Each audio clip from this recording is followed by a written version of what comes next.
नमस्कार दोस्तों, आप सभी का स्वागत है एक बार फिर से।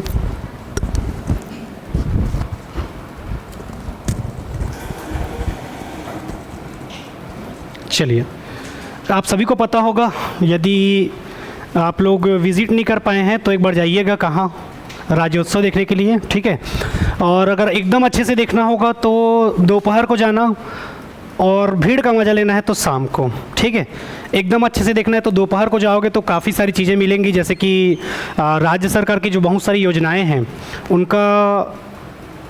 उनके बारे में जानकारी मिलेगा वहाँ पर जाओगे तो। और वहीं यदि आप शाम को जाओगे तो थोड़ा सा भीड़ ज़्यादा रहेगा। ठीक है, तो बिल्कुल जाइए राज्योत्सव देखने के लिए। ठीक है, और वहाँ पर जाओगे तो बहुत सारा चीज़ सीखने को मिलेगा, देखने को मिलेगा, अलग अलग लोगों से मिलने का मौका मिलेगा। ठीक है, और वहाँ जाके सबका दिमाग खाना है। कैसी दिमाग खाना है? जैसे कुछ अच्छा चीज़ दिखा तो वहाँ बड़े बड़े अधिकारी लोग बैठे रहते हैं। ठीक है, तो उनसे जाके ज़बरदस्ती पूछना कि ये क्या है, कैसा है, कैसे होता है सर। ठीक है, क्योंकि उनका काम क्या है, ड्यूटी भी इसीलिए लगाए हैं क्योंकि वो सब क्या है, जनता के नौकर। ठीक है, तो बिल्कुल जाइए राज्योत्सव देखने के लिए। फिर हम बात करते हैं, यहाँ पर लिखा हुआ है रजत जयंती। और आज का एमसीक्यू मैं स्टार्ट करूँ उसके पहले आप सभी को मैं बताना चाहता हूँ, छत्तीसगढ़ की स्थापना के कितने वर्ष पूरे हो चुके हैं? 25 वर्ष में हम क्या मनाते हैं? रजत जयंती।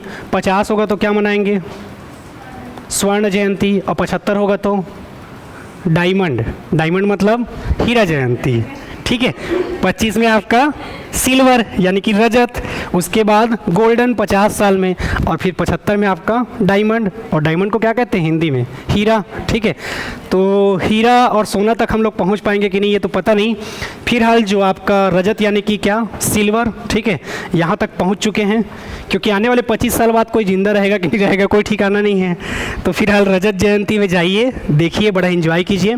फिलहाल साध्य पीएससी एकेडमी में संचालित सभी कोर्सेज में कितना % का डिस्काउंट है? 90। ठीक है, और हाँ, ये 5 तारीख को लैप्स हो जाएगा। 5 तारीख तक, जब तक उपराष्ट्रपति छत्तीसगढ़ में नहीं आए हैं।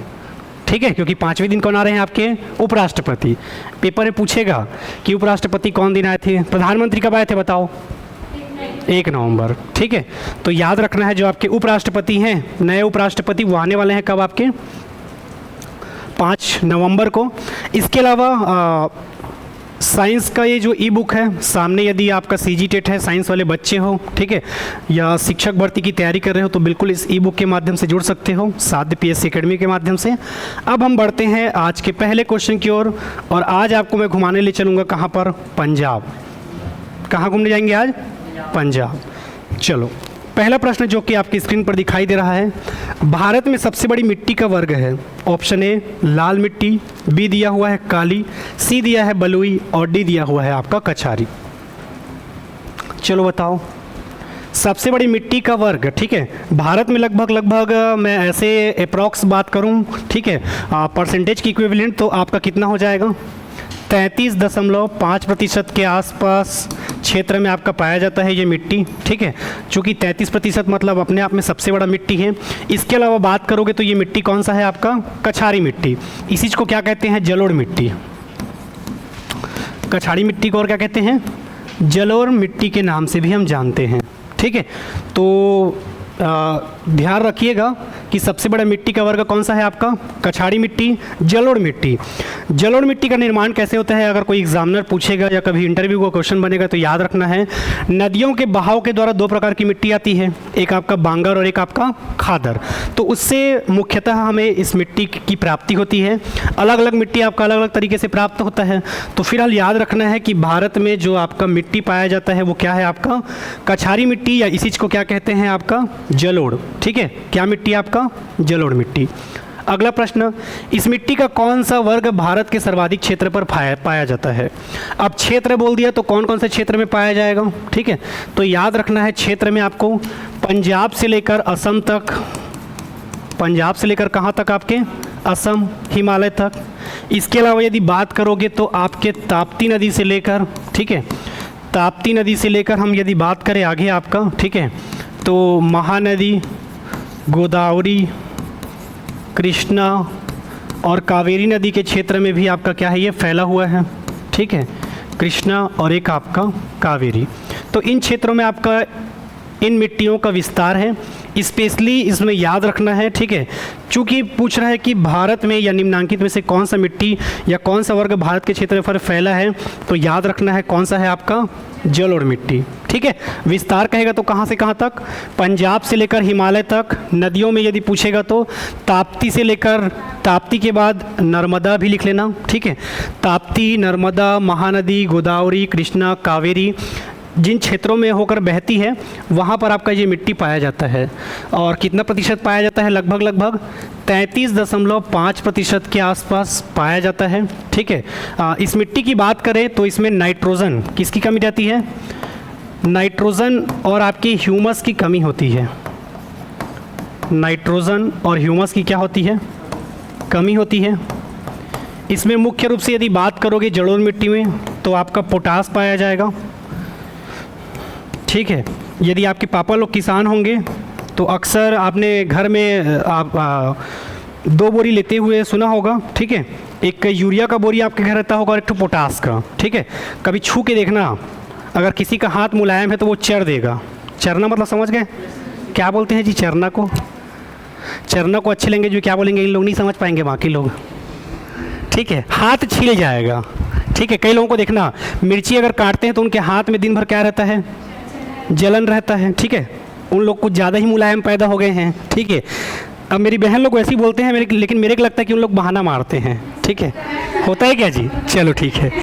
आज उन लोगों का एक झूठ सच साबित हो गया है, क्योंकि अक्सर उन लोग वैसे ही बोलते हैं कि मैं मिर्ची काटती हूँ तो मेरा हाथ, तो मैं बोलता भी हूँ कि अगर पेपर में पूछा कि सबसे मुलायम क्या है तो मैं तुम लोगों का नाम डालूंगा करके, ठीक है। पर आज उन लोगों का झूठ सही साबित होता हुआ दिखाई दे रहा है, ठीक है। चलिए ठीक है, कोई बात नहीं। फ्री में तो वर्ग 1 केमिस्ट्री का लिए हैं सर, पर अच्छा ठीक है, होगा ओनली जेमिंग जी होगा, क्लास होगा, ठीक है। तो ये आपको याद रखना है। चलिए बहुत लोग बोल रहे हैं कि जलन होता है सर करके, ठीक है। तो चलिए ठीक है, मैं मान लेता हूँ। तो फिलहाल आपको याद रखना है इसमें पोटास के अलावा आपका चूना, ठीक है, ये सब भरपूर मात्रा में आपके पाए जाते हैं। पोटास, चूना, ये सब आपका पाया जाता है। अब देखो, जिस मिट्टी में पोटास पाया जा रहा है यानी कि इसमें केवल आप क्या डालोगे, यूरिया, ठीक है। मुझे भी पता नहीं था, एक दिन मैं घर में अचानक देखा कि हमारे घर छोटा छोटा धनिया था, तो उसमें मेरे पापा यूरिया डाल रहे थे। तो मैं पूछा कि क्या काम आता है यूरिया करके, तो वो बताया कि पौधे के बढ़ने में सहायता करता है करके, ठीक है। तो बिल्कुल आपको याद रखना है, इसमें पोटास अगर अच्छी मात्रा में पाया जा रहा है तो जाहिर सी बात है इसमें क्या डालना बस पड़ेगा आपको, यूरिया, ठीक है। तो ये आपको याद रखना है। तो बिल्कुल आंसर क्या हो जाएगा, जलोढ़ मिट्टी। अगला, गंगा के मैदान की पुरानी कछारी मिट्टी कहलाती है। नहीं, पुरानी बोल रहा है, ठीक है। देखो याद रखना है, पुराना मिट्टी अगर कहेगा तो मैंने बताया था ना, बांगा पुराना रहता है करके जी, याद करवाया था। बांगा आपका क्या रहता है, पुराना। चावल बनाते हो करके मैंने बहुत पहले कहा भी था, ठीक है। जिसमें आप चावल बनाते हो तो ये आपको याद रखना है, ठीक है, कि चावल बनाने के दौरान जब आप पुराने बर्तनों का उपयोग करोगे तो उससे याद रखना है पुराने बर्तन से बांगा। आप लोगों के घर की तरफ अलग कुछ बोलते होंगे, ठीक है, बांगा या बटलोही बोलते होंगे, ठीक है। अलग अलग क्षेत्र में अलग अलग बोला जाता है। मैं अभी तक 2 चीज़ सुना हूँ, कई लोगों के घर बांगा बोला जाता है और कई लोगों के घर बटलोही, ठीक है। अब आप लोगों के घर जो भी बोलते होंगे तो वैसे ही करके याद रखना है, जो पुरानी कछारी मिट्टी रहती है और ये उपजाऊ भी रहता है, ठीक है। पुराना होने के साथ साथ क्या रहता है आपका, उपजाऊ भी रहता है, तो इसको हम क्या कहते हैं, बांगर, ठीक है। तो बांगा बहुत पुराना होता है, ऐसा याद रखना, कभी नहीं भूलोगे। अगला प्रश्न, किस प्रकार की मृदा की जल धारण क्षमता सबसे कम होती है, बताओ। सबसे ज़्यादा किसका होता है जल धारण क्षमता, बताओ। सबसे ज़्यादा, ये तो कम है, काली मिट्टी बताया था ना, ठीक है। पानी वानी कम डालना पड़ता है करके।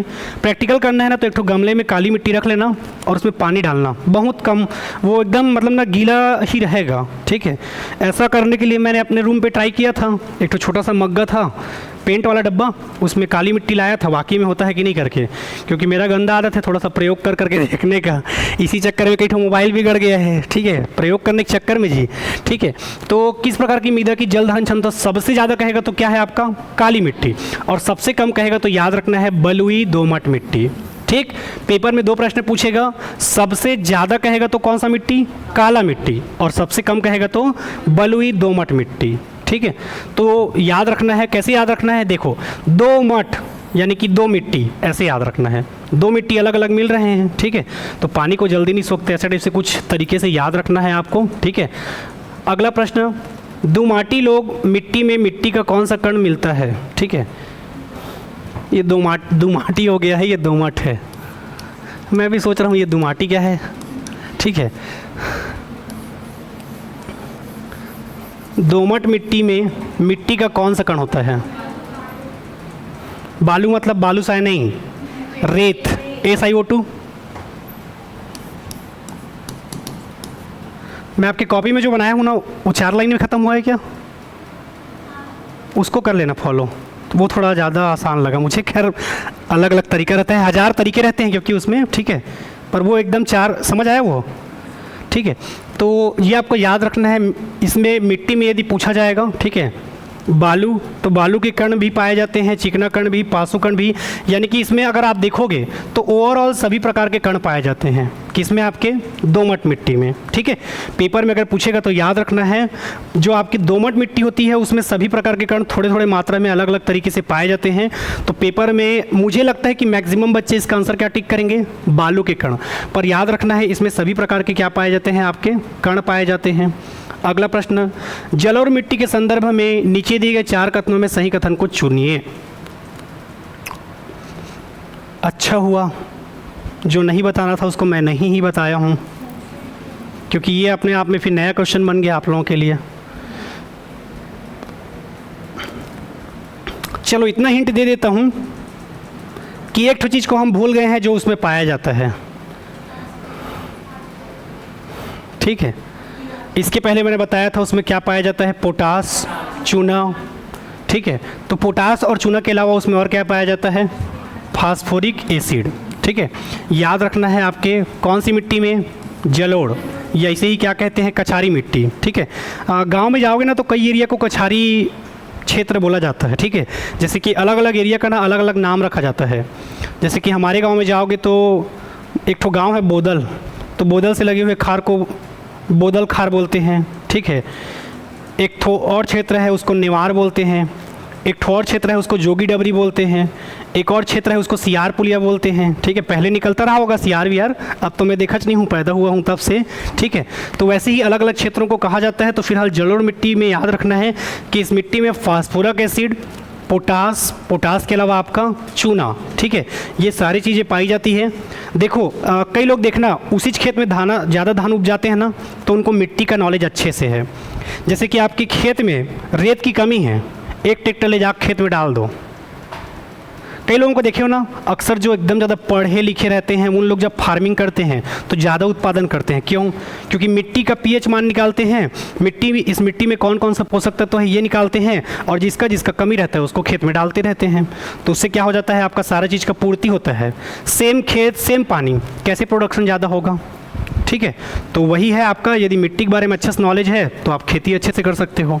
अगला, जैसे कि आप लोगों को नॉलेज नहीं है, अपने घर में पूछना आपके मम्मी या पापा को, उन लोग अलग अलग खार में या अलग अलग क्षेत्र में अलग अलग धान बोते होंगे, ठीक है। कभी पूछना कि उसका कारण क्या है करके। भारत में सबसे अधिक उपजाऊ मृदा कौन सी है? लाल, काली, जलोढ़ या चूनेदार? चलिए सब लोग बोल रहे हो, किसी का मत चेंज है, कोई चेंज करना चाहेगा? चलिए यहाँ से देख लेते हैं, यहाँ वाले लोग क्या बोल रहे हैं, ठीक है। याद रखना है आप लोग कभी देखना, जो नदी के किनारे किनारे आपका क्या रहेगा? ज़मीन, वो अक्सर आपको क्या मिलेगा? उपजाऊ, ठीक है। क्योंकि नदियों के द्वारा ही निर्माण होता है किसके? आपके जलोढ़ मिट्टी का। तो याद रखना है सबसे अधिक उपजाऊ मृदा कहेगा तो कौन सा है आपका? जलोढ़ मृदा, ठीक है। हाँ, वो अलग अलग क्षेत्र में, अभी ये भारत के दृष्टिकोण से बात कर रहा है। ये यहाँ पर दिया हुआ है ना भारत में, ठीक है। पेपर में स्पष्ट करेगा, चूंकि आप लोग छत्तीसगढ़ वाले हो तो छत्तीसगढ़ का पूछेगा तो वहाँ पर क्या लिखेगा? छत्तीसगढ़, ठीक है। पर अभी वहाँ पर क्या लिखा है? भारत। भारत में अगर पूछेगा तो क्या टिक करना है आपको? जलोढ़ मृदा, चूँकि अलग अलग राज्य में अलग अलग क्षेत्र में अलग अलग मृदा पाई जाती है, ठीक है। आप लोग उसको यहाँ पर कोरिलेट कर दिए लग रहा है मेरे ख्याल से। वहाँ पर सामने पढ़ना है क्या लिखा हुआ है आपका? भारत। अगला, कौन सा मिट्टी नदियों द्वारा निर्मित होता है? एकदम आसान सा प्रश्न हो गया, ठीक है। अब जो नदियाँ होती है वो दो प्रकार की मिट्टियों से आपका आता है, ठीक है। एक बांगर और दूसरा आपका खादर, ठीक है। कई बार आपने सुना होगा कि नवीन जलोढ़ मिट्टी को हम खादर कहते हैं और पुरानी जलोढ़ मिट्टी को हम क्या कहते हैं? बांगर। कई जगह अलग अलग पुस्तकों में आप अलग अलग देखोगे। एनसीईआरटी में 9th का बुक पढ़ोगे, पेज नंबर 161, तो वहाँ पर आपका लिखा हुआ है कि जो पुरानी जलोढ़ मिट्टी होती है, जलोढ़ मिट्टी, उसको हम क्या कहते हैं? खादर। और नवीन जलोढ़ मिट्टी को हम क्या कहते हैं? सॉरी, गलत बोल दिया क्या जी? नवीन जलोढ़ मिट्टी को हम क्या कहते हैं? खादर। और आपकी पुरानी जलोढ़ मिट्टी को क्या कहते हैं? बांगर। दूसरा चीज़, खादर से याद रखना है खाद। खादर से क्या याद रखना है? खाद। कहीं ना कहीं आपका खेत उपजाऊ नहीं, तब तो उसमें आप लोग क्या डालते हो? खाद डालते हो। ऐसे भी याद रख सकते हो, ठीक है। तो याद रखना है, चूँकि मिट्टी नदियों द्वारा निर्मित होती है, तो मिट्टी कौन सी है? जलोढ़ मिट्टी। अगला प्रश्न, और फिर से आ चुके हैं कौन? रजत जयंती, ठीक है। और रजत जयंती के अवसर पर साध्य पीएससी एकेडमी में संचालित सभी कोर्सेज में कितना % का डिस्काउंट मिल रहा है? 90, ठीक है। बिल्कुल जुड़िए क्लास के साथ, आपको फ़ायदा होगा आने वाले एग्ज़ाम में, ठीक है। चलिए, और इसके लिए सबसे पहले आपको क्या डाउनलोड करना होगा? साध्य पीएससी एकेडमी का मोबाइल एप्लीकेशन। और जितने लोग देख रहे हो अब तक, यदि आपने चैनल को सब्सक्राइब नहीं किया है तो उसको भी कर दीजिएगा, ठीक है। चलिए अगले प्रश्न की ओर बढ़ते हैं। आज कैसे कम लोग जुड़े हैं जी? राज्योत्सव के चक्कर में सब घूम रहे हैं क्या? ठीक है। इसके अलावा आपके विज्ञान का ई बुक है, ये भी मिल जाएगा आपको। प्ले स्टोर में जाओगे, साध्य पीएससी एकेडमी का मोबाइल एप्लीकेशन डाउनलोड करोगे तो। अगला क्वेश्चन है, कौन सी महत्वपूर्ण घटना आपके जलियांवाला बाग नरसंहार के तुरंत पूर्व घटी थी? चलो बताओ। और अगर कोई गलत किए तो यहाँ से फिर आज क्या चलेगा? AK-47।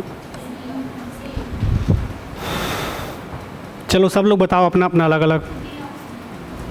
ठीक, आपका डी है। आप जी? नहीं बोलो सर, आप? डी, ठीक है। चलो, वो दोनों बच गए। आप लोगों को लगेगा आज गोली, ठीक है, क्लास के बाद, अभी नहीं, वरना मेरा लॉस हो जाएगा। कम से कम और 2-4 गोली खाओगे एक साथ आप लोग, ठीक है। मैंने बताया था ना, 19 मार्च 1919 को क्या होता है आपका? Rowlatt act. रॉलेट एक्ट जिसे हम क्या कहते हैं? काला कानून। अब काला कानून कब होता है आपका? रॉलेट एक्ट कब होता है? 19 मार्च 1919 को। इसके बाद कौन सा घटना होता है? जलियांवाला बाग हत्याकांड। कब होता है? 13 अप्रैल 1919। प्रश्न क्या पूछा है? जलियांवाला बाग नरसंहार के तुरंत पूर्व कौन सा घटना हुआ था? हो गया? अब याद आया? ठीक है, मैंने उस दिन बताया भी था। जलियांवाला बाग हत्याकांड, 2 लोगों का नाम याद रखना, ठीक है। सैफुद्दीन किचलू, ठीक है, क्या नाम है नाम व्यक्ति का?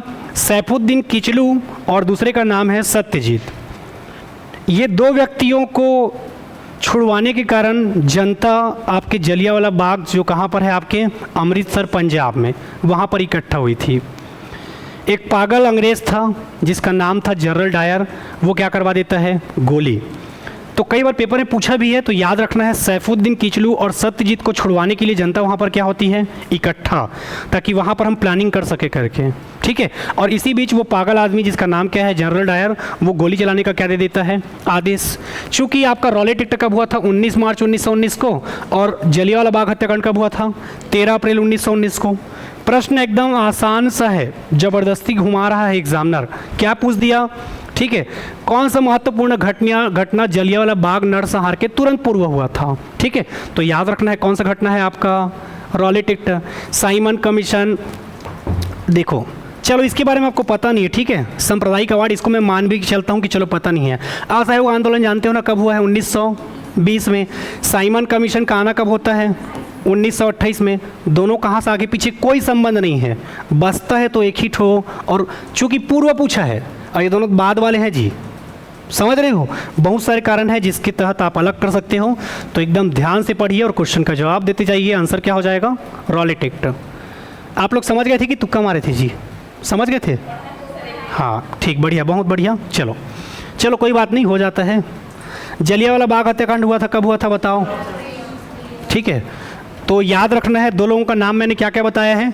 सैफुद्दीन किचलू और दूसरे का नाम सत्यजीत। इन दोनों को छुड़वाने के लिए भीड़ कहाँ पर इकट्ठा होती है? जलियांवाला बाग में, वहाँ पर उस समय का गवर्नर कौन रहता है आपका? कौन रहता है वहाँ का गवर्नर? जनरल ओ डायर, जो गोली मरवा देता है। ठीक है, चूँकि ये जलियांवाला बाग हत्याकांड कहाँ पर होता है? आपके अमृतसर, राज्य आपका पंजाब। 1940 की बात है जब उधम सिंह कहाँ जाता है? लंदन, और किसको मार देता है? जनरल डायर को। तो याद रखना है, आंसर क्या हो जाएगा आपका? 13 अप्रैल 1919। क्या हो जाएगा आंसर? 13 अप्रैल 1919। अगला प्रश्न बताओ।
चलो, तो जलियांवाला बाग नरसंहार किस गांधीवादी सत्याग्रह के संबंध में हुआ है? बताओ।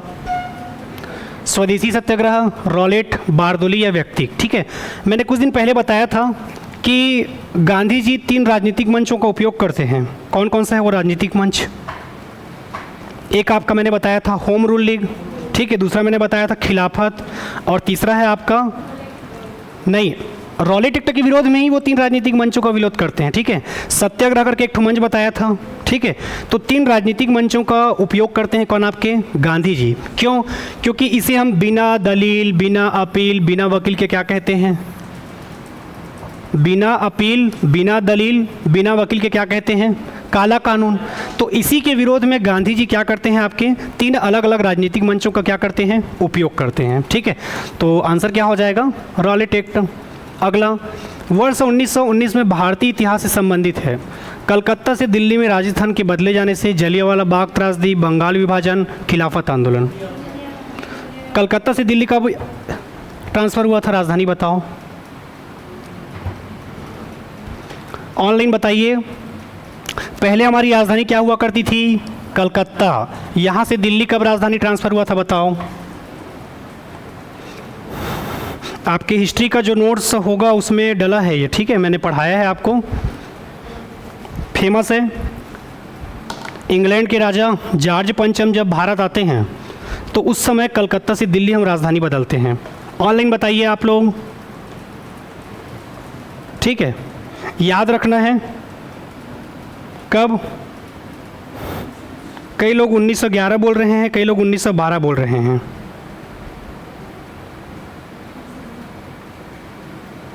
ठीक है, और बहुत सारे बुक में आपका 1911-12 दिया है, तो याद रखना है 1911 के आसपास होता है, क्योंकि वो दिसंबर महीने में होता है। ठीक है, दिसंबर के महीने में होता है, तो अक्सर लोगों को क्या लगता है कि 1912 होगा करके। अलग अलग बुक में आपका अलग अलग दिया हुआ है। ठीक है, बाकी अगर एक्चुअल देखोगे तो क्या है आपका 1911, पर चूंकि वो दिसंबर के महीने में होता है तो कई ठो बुक में क्या लिखा मिलेगा आपको? 1912 भी देखने को मिलेगा।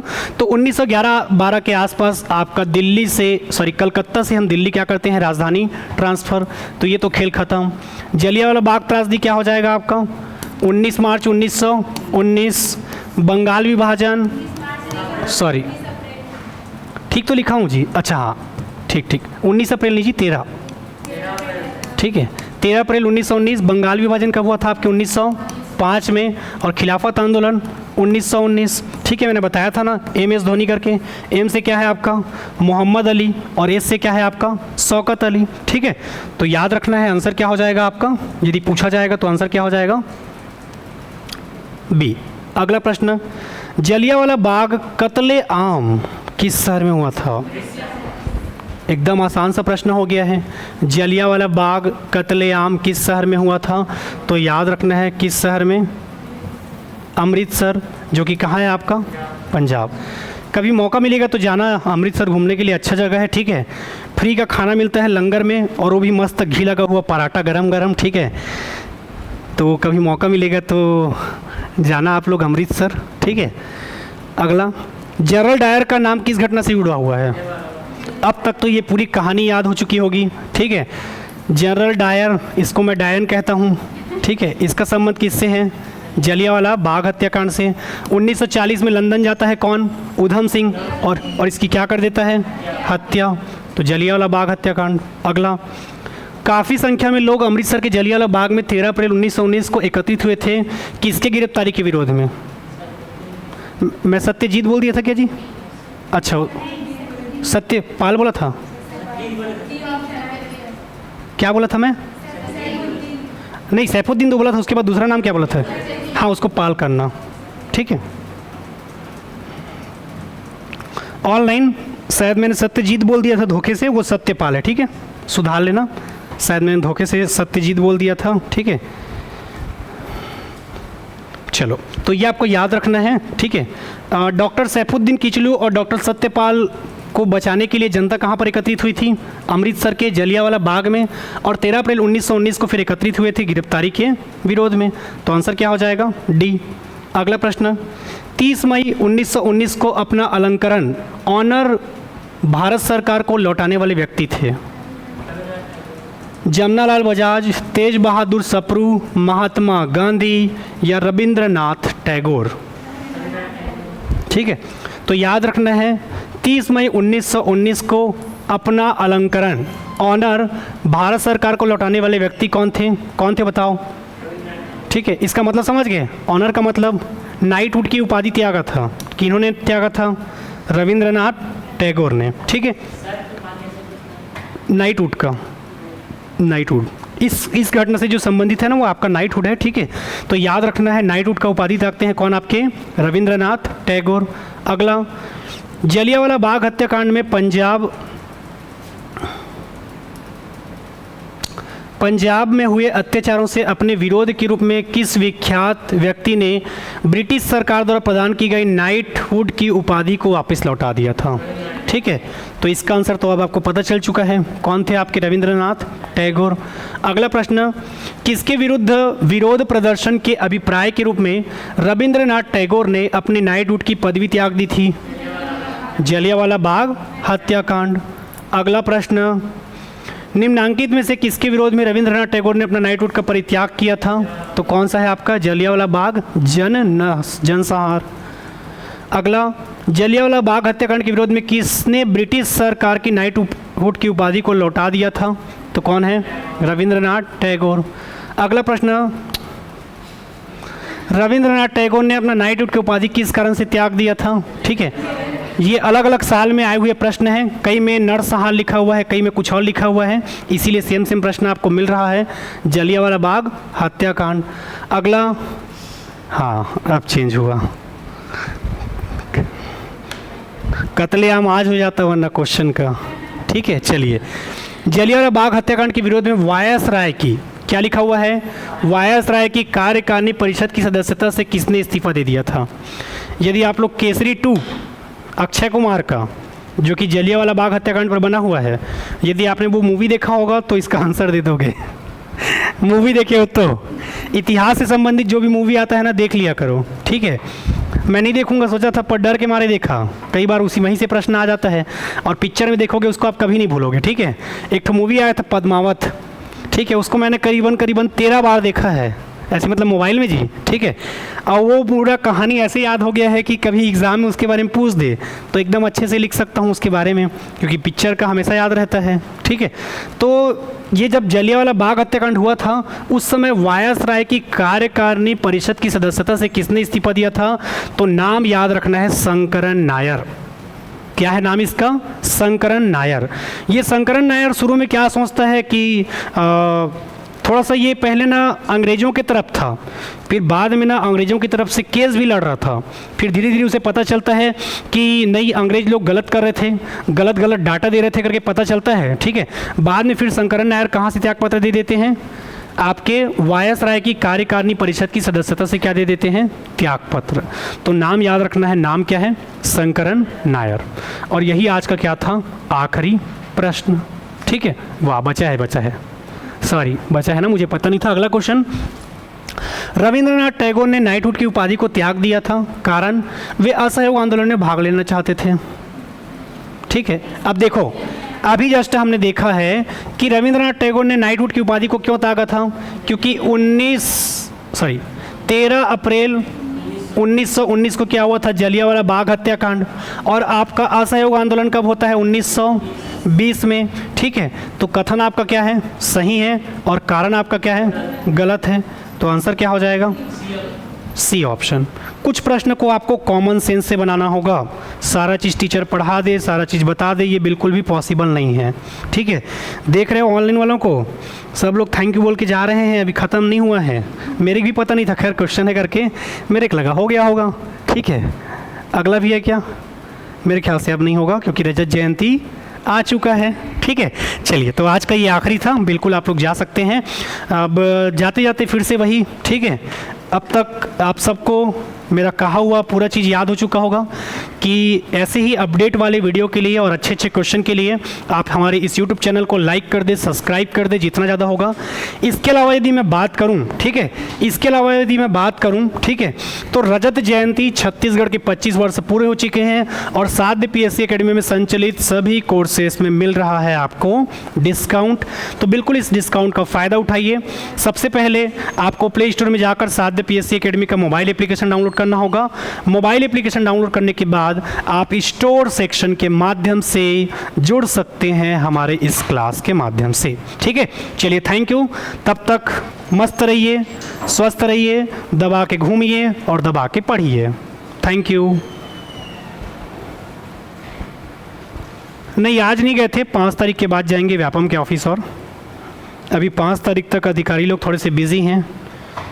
हमारे द्वारा जो 12 सूत्रीय मांग था वो सौंप दिया गया है व्यापम को, ठीक है।